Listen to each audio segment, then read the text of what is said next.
Hi everyone, this is Lucy at Middle Path Yoga. I've got a hip sequence for you today as requested.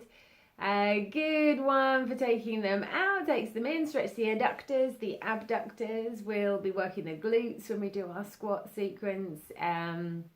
We'll work on the core strength with the eye of the needle pose.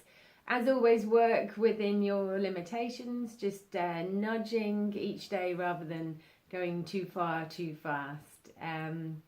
Remember to watch your breathing as you move through, stay mindful, and let me know how you get on.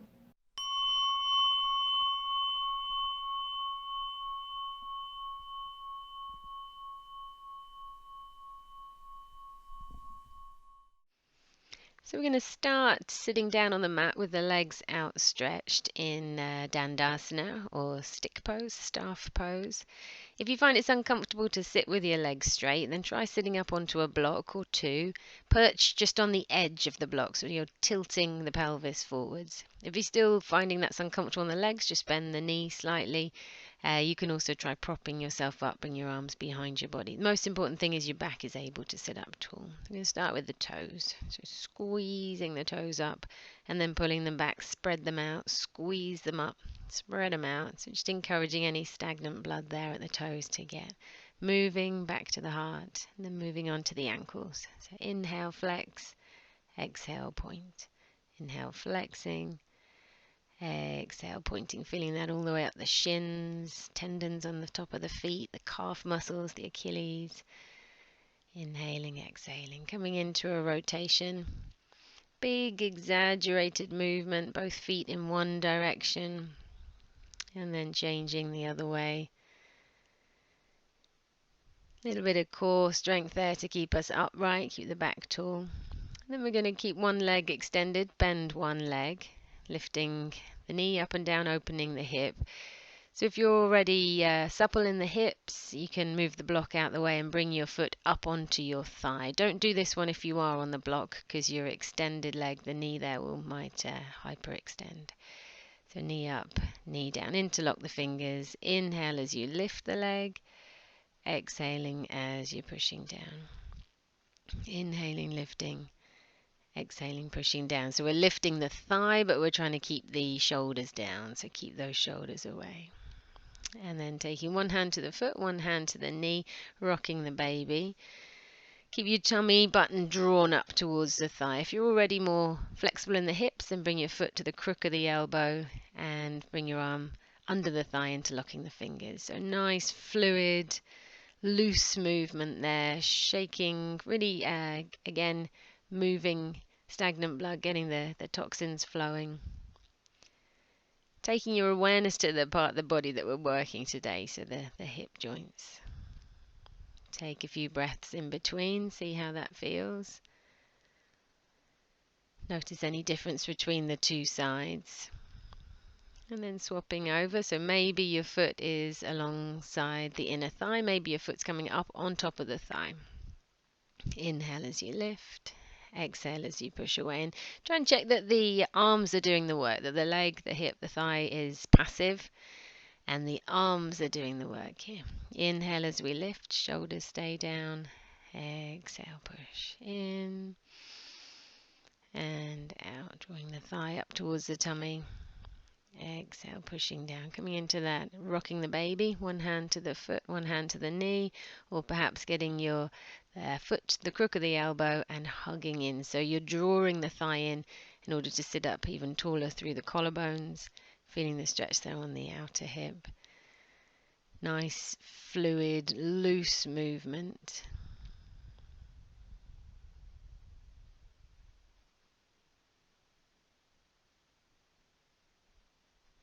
Extending the leg once again. Take a few breaths and then bringing the soles of the feet together, coming into butterfly. So you can say take same hand, same ankle, or you might find it's more comfortable to cross at the wrists. One hand to the opposite ankle is also fine. Nice and loose, keeping the back up tall.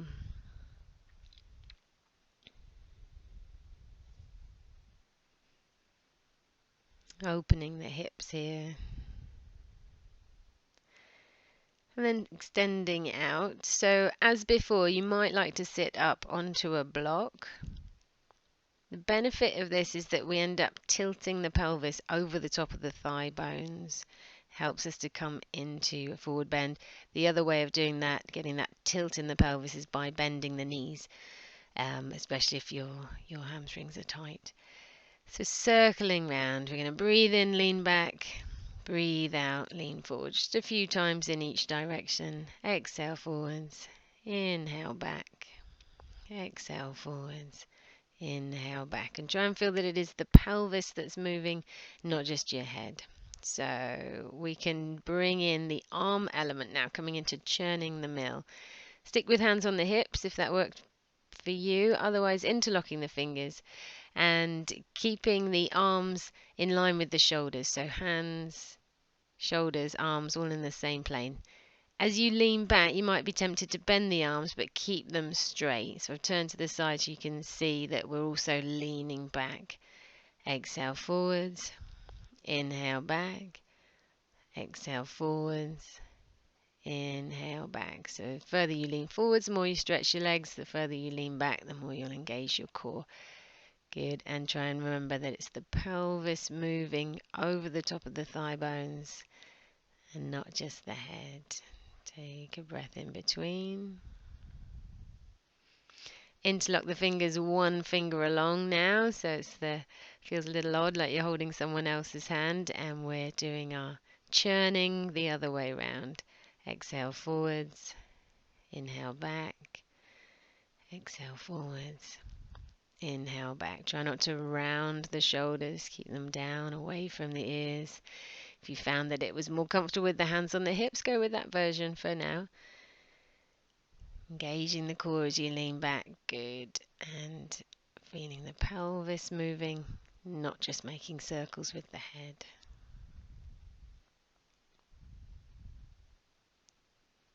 And bringing the hands underneath the knees and drawing the feet back together into our butterfly.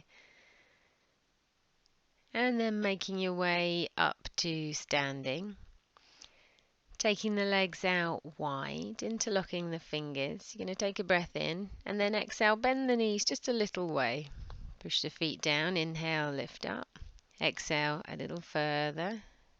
Inhale, back up straight, and then exhale the whole way down as low as you can go comfortably. Inhale, so we're going to keep that sequence 2 more times. So a third of your way. Exhale down, 2/3. Inhale up. Exhale the whole way. Shoulders are soft, fingers just loosely interlocked. And be really mindful of pushing into the floor when you extend the legs to straighten up. So push the feet into the mat. It's not just a bend at the knees. You're pushing the soles of your feet into the floor in order to straighten them. One more time. Inhale. Exhale 2/3. Push the feet into the floor. And this time the whole way down. Now stay down. I'm going to mirror you. So bringing your right forearm down onto the floor. Inhale, raise the left arm up. Exhale down.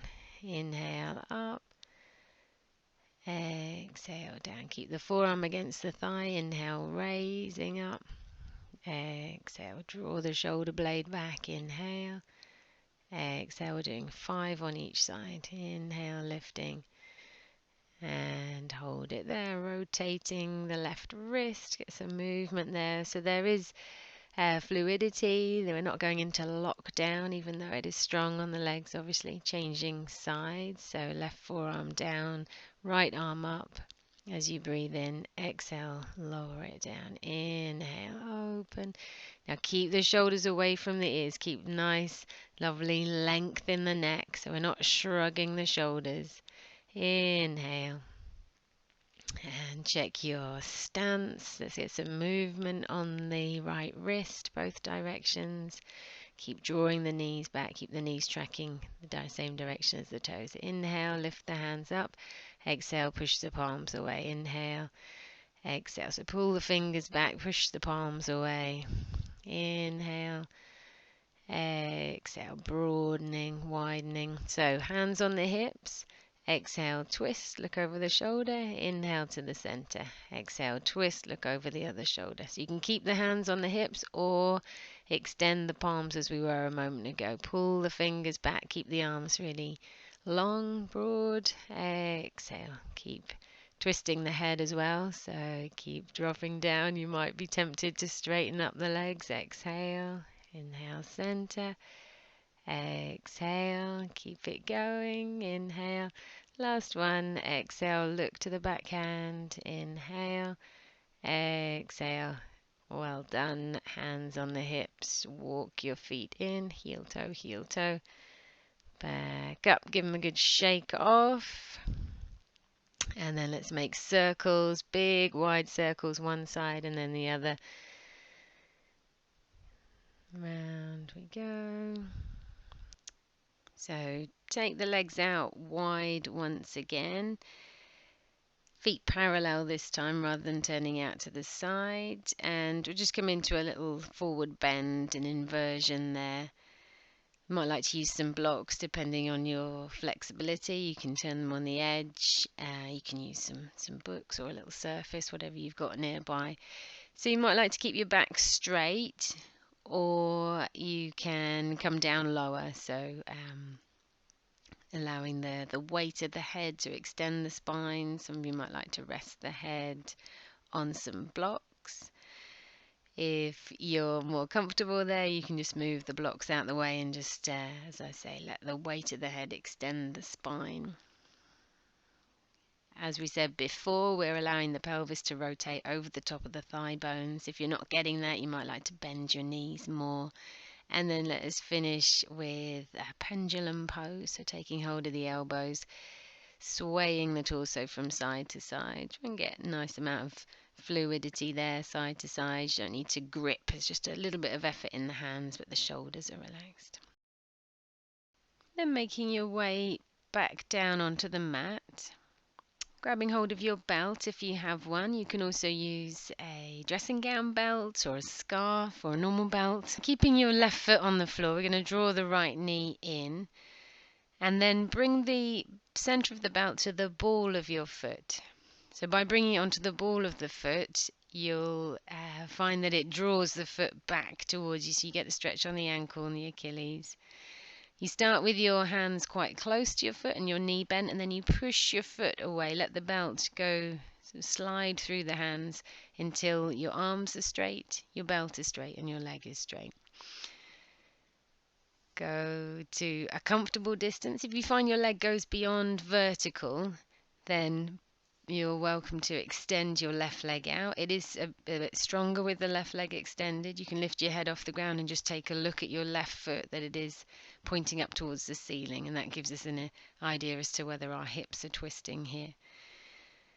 So we're going to hold this for about 1.5 minutes. Obviously, if you have longer, do hold it for longer.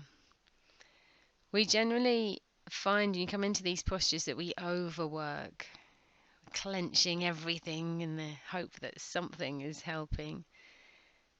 And then we breathe and we take a little mental tour around the body and we check in. Does this need to be working? Can this part of my body relax? So we're allowing the back of the right leg to lengthen and soften.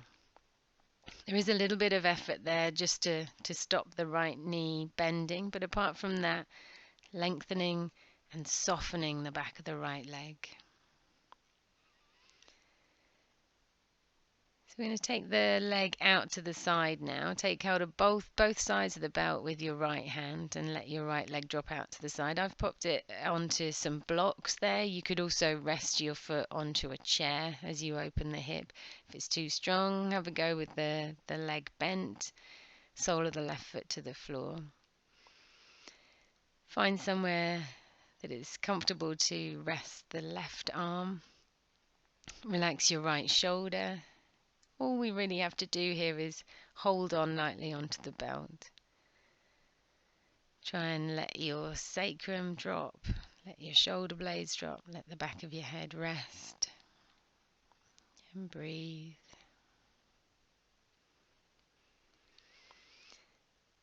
As your leg stretches, as the hip opens, the inner thigh stretches, you might be able to take your hand a little closer towards your right foot. So it can be helpful to take the slack with the left hand as you take your right hand further up the belt.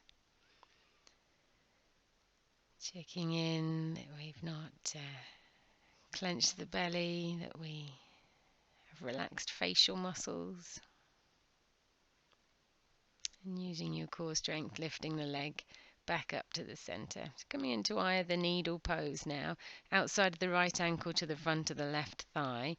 Thread one hand through between the legs and the left hand to the outside of the left thigh. Interlock your fingers either behind the calf, or if you can reach, you can hold on in front of the shin. You might find it's more comfortable to bring a block underneath your head if there's a strain on the neck, maybe 2 blocks. And we're rocking from side to side here. So this little movement, this sort of nudging can help us to relax, to ease in, to not go to that position of a lockdown. So if that's enough, stick with that. If you want to bring in the core strengthening element that we mentioned, then lifting your head and shoulder blades off the mat now. Use your core strength, use your bicep strength, not no strain on the neck. So you're drawing your forehead towards your knee, you're bringing your knee towards your forehead towards your knee. Watch out for the shoulders. It's really easy, tempting here to shrug the shoulders, to sort of pinch around the neck. Keep your elbows hugged into your ribs, keep your shoulders away from your ears, and we're taking around 10 breaths here. That's it. Lowering the left foot, and then coming into almost like a cow's mouth pose, Galmukhasan. Take hold of the opposite foot with your hand, so right hand's holding the left foot, rocking again, and then take hold of the left knee, hugging the legs in again, so you should feel the stretch on the right hip. Soles of the feet to the floor, a bit wider than hips width, and drop the knees from side to side. Just nice easy movement, windscreen wiper pose as it's sometimes called. Dropping the knees, take a breath or two in between. Belly lifting, belly lowering. Noticing any difference between the two legs. And then taking hold of the belt, bringing it onto the ball of the left foot. So we start with the hands close to the foot with the knee bent, and then push the foot away from you. Let the belt slide through your hands until eventually your arms are straight and the belt is just an extension of your arms. So foot to the ankles nice and relaxed, the foot's drawing back towards you. Go as close as is comfortable. Again, if your leg's gone beyond vertical, you might like to extend your right leg. Take your head off the ground and just have a quick look at the right foot. Check that the toes are pointing up towards the ceiling. Shoulders relaxed. So no strain on the knee, just to come into whatever height, whatever stretch is comfortable for you today. Back off from your limit. Rather than going straight to 100%, go to around 60. Breathe, relax, ease into it, nudging yourself a bit further, moving up. Back of the left leg here, lengthening and softening. Check your alignment. So if you have a tendency to twist the hips here, think about pushing your left buttock towards your right foot. So push your left buttock towards your right foot, and that will counteract that tendency to twist through the pelvis. Nice long neck, no tension in the shoulders here. And breathe.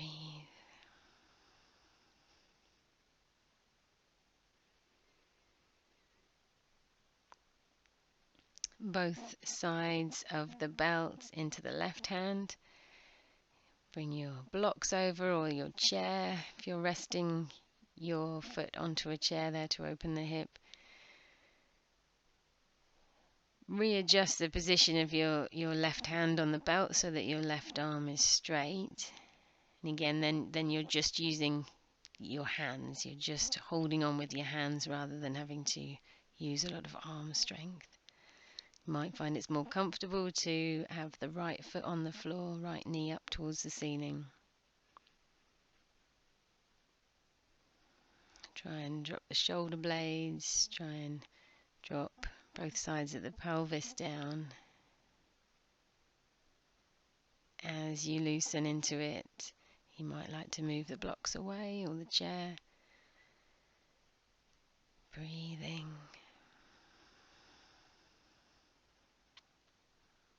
Where could I do a little less? Where am I overworking?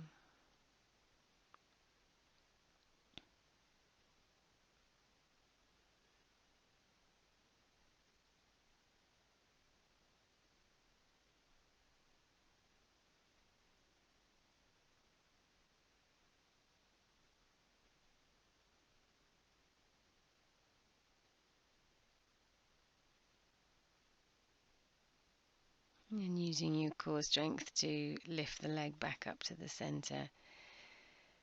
Crossing, bringing the outside of the left ankle to the front of the right thigh, taking hold of the back of the right thigh or maybe the right shin with your hands coming into eye of the needle pose. Again, you might like to have a block underneath your head, rocking from side to side. To make sure that it's comfortable on the left knee, adjust the height of the foot on the right thigh for it to be comfortable on the left knee. You might like to just stay down, enjoy that rocking movement, or you might want to lift up here. As before, let's make sure that we don't shrug the shoulders. Keep the elbows hugged into the ribs, keep the shoulders away from the ears.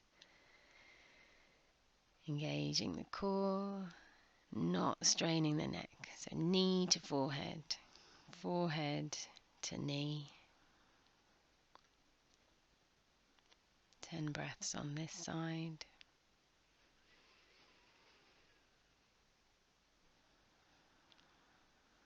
Is there any unnecessary holding in the left hip? Can I relax the left hip a little more? Let my arms do the work.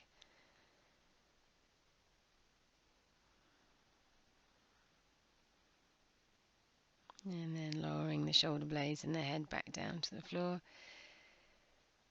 Knees one on top of the other. Take hold of a foot with each hand, rocking from side to side in this cow's mouth, Gomukhasana.